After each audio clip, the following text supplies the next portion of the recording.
In the clinical notes surrounding the NOMNC, if this is delivered by a clinician, we are documenting the same basic things. You're documenting that you did it, how you did it, when you did it, and that the patient, caregiver, represent whoever it is that's signing, verbalized understanding.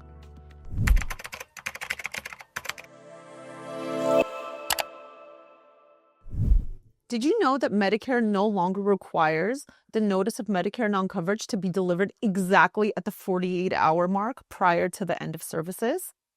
I'm Mariam Treystman from the Home Health Consultant, and today we're going to be discussing the Notice of Medicare Non-Coverage and how to provide this form properly to Medicare patients.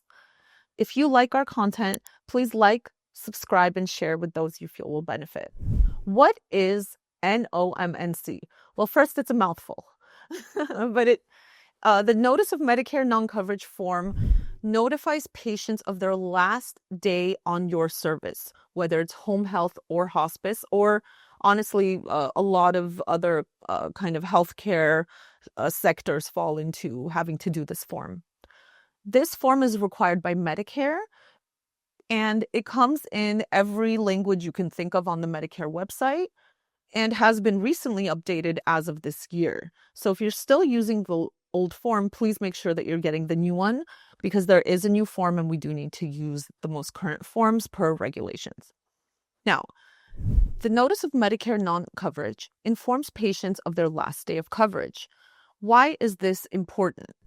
Because prior to this form being required, you would find patients somehow finding themselves in a situation where their services were finished, but they were unaware, forgot, or confused about the fact that their services were finished. This led to a lot of confusion between the patient, caregivers, agencies, and possibly even some kind of reduction in their medical health status, because they were expecting, let's say, the home health aide or the nurse to come weekly, or the therapist or whatever, and those people were no longer coming. Because of these kinds of situations, Notice of Medicare Non-Coverage form became required. So who does this form apply to, and when do we use it? So pretty much we use this form whenever we are completing the Medicare sponsored home health and hospice service.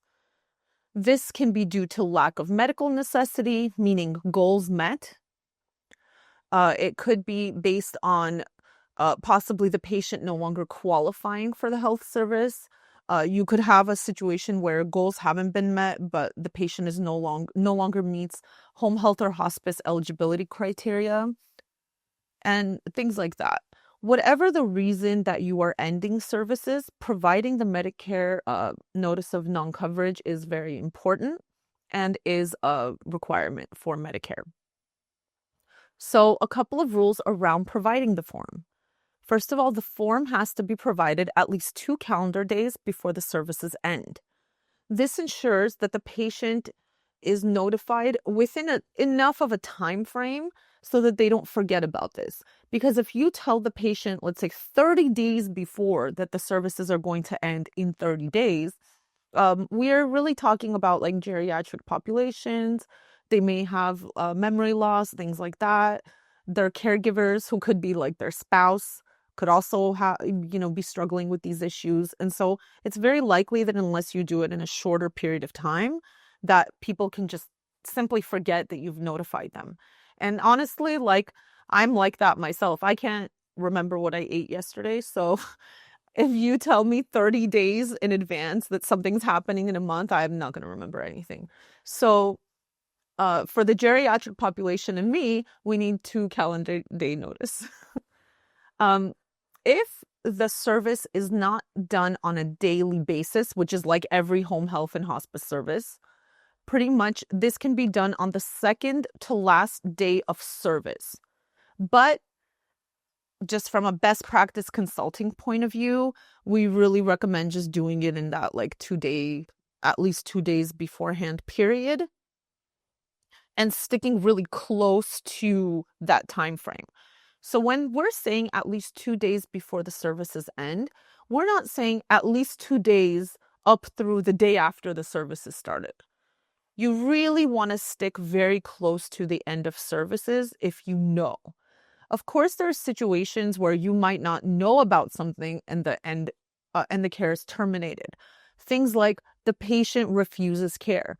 Well, if the patient refuses care, then this form is not really required. So there's that. This form is required when you, as the agency, are terminating the care for whatever reason. This is not to be confused with the advanced beneficiary notice, which lets the patient know when you're terminating a single service within their care and not the entire care altogether. So how do you provide the notice of Medicare non-coverage to the patient?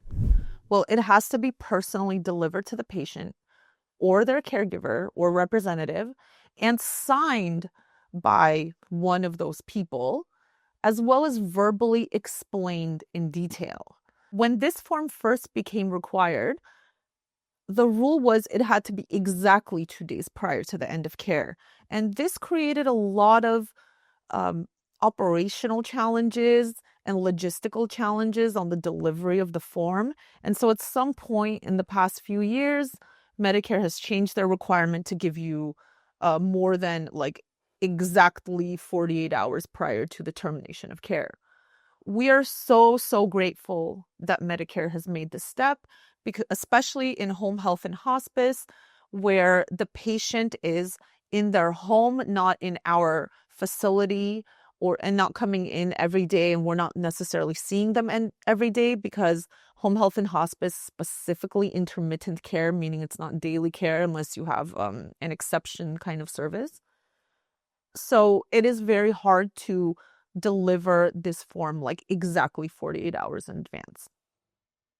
So when an agency representative delivers this form, this could either be like a random person in your company.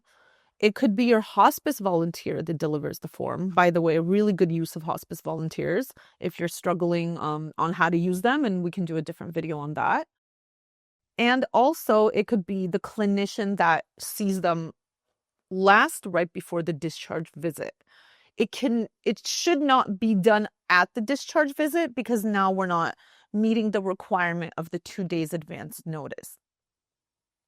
When you deliver this form, it has to be verbally explained. So whoever is delivering it needs to at the very least be trained in the explanation of this form, which is not difficult. It's a 1-page form, sometimes a 2-page form, and there's like 3 fields on it. It's mostly just writing. And it's like patient name, MR number, agency name, last day of service, and then like signature date. So the form itself and the filling out of the form is like literally like name, date, signature, like that. It's not hard to do at all, and it's not difficult to explain. So what are you explaining? You are explaining that the patient no longer is eligible to receive services due to, whatever the reason.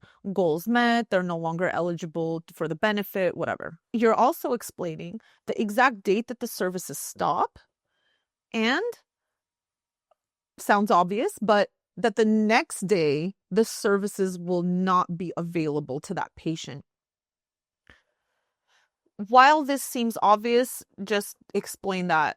Trust me, reiterate it as much as you can. It's going to possibly save you a little bit of headache. The next thing that you're going to explain is the appeal procedures. So how do we appeal for this form? Well, the form itself provided by Medicare, and that's the form that you should be using. Like, you shouldn't make your own version of this form. Just use the one that they give you. Has in there the process to appeal. The only thing your agency needs to do to this form as like a change to the actual template of the form, I don't mean like putting the patient's name in there and making it applicable to a specific patient, but just like changing the actual template of the form, is you need to add the place where the agency needs to appeal. And this is going to be a specific quality improvement organization that is kind of designated for your area.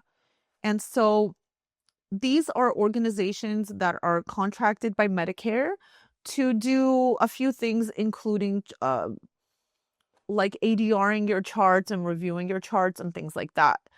And so the patient needs to appeal to this quality improvement organization. In California, I believe this is Levanta, but you can double check, and we'll also take a look and try to list out who's who for what. But pretty much the patient needs to call this quality improvement organization the day after receiving the NOMNC. At that point, they will review the medical record and they will determine if the patient is or is not appropriate to receive further services. This is a very good process because when you get ADRs, this is the organization that will probably be doing ADRs and reviewing your ADRs. It's definitely one of the companies or one of the organizations that could ADR your company. And so having them make a determination based on your medical records is really nice because it takes, first of all, it takes you out of the authoritative role to the patient. Like if the patient really wants to continue services and you are concerned that they're no longer eligible, it kind of takes you out of the middle of that judgment and lets the people who will be ultimately like trying to recoup money from you decide what's what. And pretty much if they can then make a ruling or decision, you're not the bad guy that's like taking away services anymore. And that's a cool process. Now, the services themselves, since the patient would be doing this appeal still within the services, if you have to provide this form at least 2 days before the services end, and the patient has to appeal the next day after that, that leaves at least 1 day of service remaining. So what do you do with this? What if the organization says, the QIO says, no, the services are appropriate and you need to continue? Well, the rule says you can continue to provide the services while the determination is being processed. However, if the QIO determines that the services are not necessary, at that point, the patient is responsible for covering the cost of the service.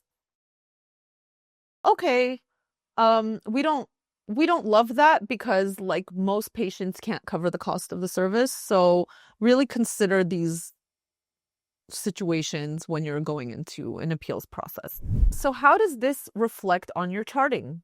Well, the copy of the NOMNC needs to be in your patient's chart. You should also leave a copy with the patient. In this sense, it would be good to either make 2 copies, have them signed twice. One goes in your chart, one goes in the patient's chart in their home folder, or you can make a yellow copy, like those carbon copied forms. And so the patient or caregiver representative, whatever, only signs 1 time.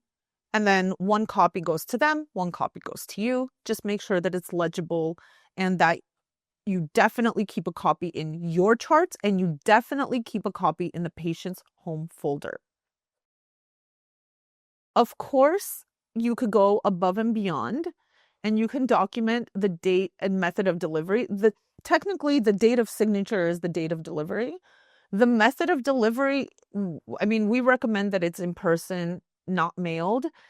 When you have a mailed situation, it's kind of hard to prove unless you're now getting a signed signature with that mailing. But then how do you get the signed form back? It's like a whole thing. So really just have it delivered. It's going to be like cheaper, easier to track and so on. In the clinical notes surrounding the NOMNC, if this is delivered by a clinician, we are documenting the same basic things. You're documenting that you did it, how you did it, when you did it, and that the patient, caregiver, whoever it is that's signing, verbalized understanding, like everything else that we document. They always have to verbalize understanding of the form. And so if this is your LVN or LPN that did the visit and provide this form and had it signed, in their notes, they should say deliver, provided NOMNC form, patient explain to patient, blah, blah, whatever. And then patient verbalized understanding. If the patient expressed that they will be appealing, you should probably document that as well, because as we know, if it wasn't documented, it wasn't done. A little saying. So make sure that you have all that documentation in your charting. But at the very least, and this suffices at survey, the signed form in your charts will do, even if you have not a mention of it anywhere else. A few other things.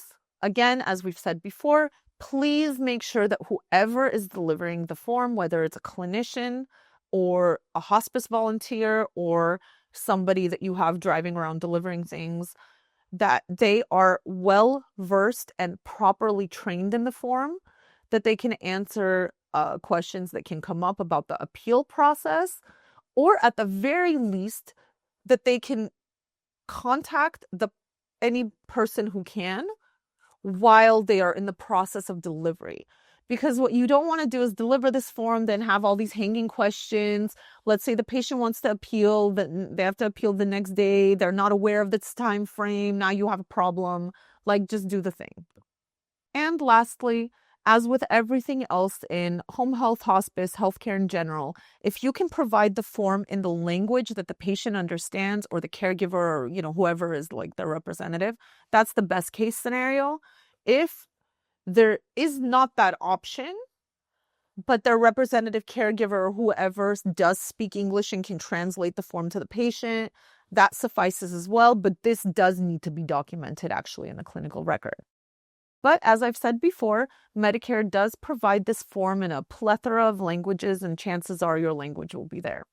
If not, it's a page or two. You can translate it yourself. Just make sure the translation is accurate, because it is a Medicare provided form and we really want to stick to their verbiage. So that's it for the Notice of Medicare Non-Coverage. Again, I'm Mariam Treystman from the Home Health Consultant. And if you like this content, please like, subscribe, and share with those you feel will benefit from it. Thank you so much. Bye.